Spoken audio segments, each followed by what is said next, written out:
నమస్తే. తక్కువ ధరలో ఎక్కువ పోషకాలు లభించే ఆహారం ఏదైనా ఉంది అంటే అది ఖచ్చితంగా గుడ్డు మాత్రమే.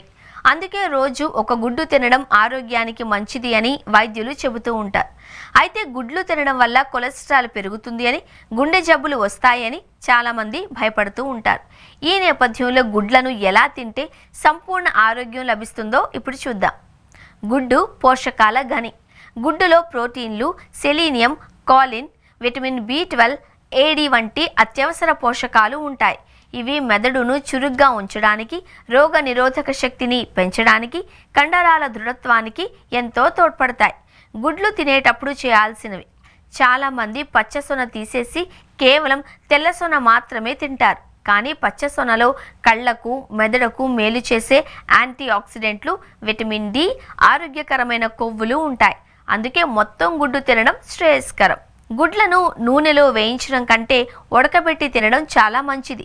దీనివల్ల అదనపు కొవ్వు లేదా కొలెస్ట్రాల్ శరీరంలోకి చేరదు. గుడ్డులో ప్రోటీన్ ఉంటుంది కానీ ఫైబర్ ఉండదు. అందుకే గుడ్డు తిన్నప్పుడు కూరగాయలు, ఆకుకూరలు లేదా తృణధాన్యాలు కూడా తీసుకుంటే జీర్ణక్రియ సులభమవుతుంది.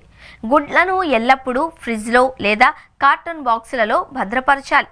అలాగే ఉపయోగించే ముందు పెంకుపై ఉండే బ్యాక్టీరియా పోయేలా సున్నితంగా కడిగి ఆరబెట్టాలి. గుడ్డు తినేటప్పుడు చేయకూడనివి: పచ్చివి లేదా సగం ఉడికించిన గుడ్లు తినడం వల్ల సాల్మొనెల్లా వంటి బ్యాక్టీరియా సోకే ప్రమాదం ఉంది. దీనివల్ల జ్వరం, కడుపు నొప్పి, విరేచనాలు రావచ్చు. అధిక ఉప్పు, వెన్న వాడకండి. గుడ్లలో ఎక్కువ ఉప్పు లేదా వెన్న చేర్చడం వలన వాటి సహజ పోషక విలువలు తగ్గిపోతాయి. ఇది రక్తపోటును పెంచి గుండెపై ప్రభావం చూపుతుంది. పాడైపోయిన గుడ్లు: చెడు వాసన వస్తున్నా, రంగు మారినా లేదా జిగటగా అనిపించినా ఆ గుడ్లను వెంటనే పారేయండి. అవి ఆరోగ్యానికి అత్యంత ప్రమాదకరం. మీకు ఇప్పటికే అధిక కొలెస్ట్రాల్ లేదా గుండె సంబంధిత సమస్యలు ఉంటే మీరు తినే గుడ్ల సంఖ్యపై నియంత్రణ ఉండాలి. రోజువారీ ఆహారంలో కేవలం గుడ్లపైనే ఆధారపడకుండా కాయధాన్యాలు, చిక్కుళ్ళు, చేపలు వంటి ఇతర ప్రోటీన్ వనరులను కూడా చేర్చుకోవాలి. గుడ్డు ఒక అద్భుతమైన ఆహారం. దానిని వండే పద్ధతి, తినే విధానం సరిగ్గా ఉంటే అది మీ ఆరోగ్యానికి రక్షణ కవచంలా పనిచేస్తుంది.